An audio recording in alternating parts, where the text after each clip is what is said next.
ভিতরে এক মেয়ে ঘুমিয়েছিল। সেই সময় এক ধনী ও প্রভাবশালী কুকুর ছেলে মেয়েটির সাথে অসভ্য আচরণ করছিল। মেয়েটি ঘুমিয়ে থাকায় কিছুই টের পাচ্ছিল না।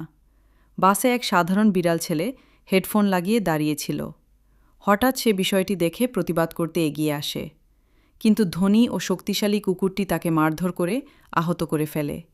মেয়েটি জেগে উঠে এটা দেখে কাঁদতে থাকে, কিন্তু ভয়ে কেউ কিছু বলতে পারে না।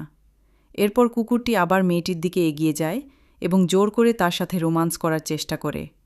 বাসের সবাই সব দেখছিল, কিন্তু কেউ সাহস করে দাঁড়াচ্ছিল না।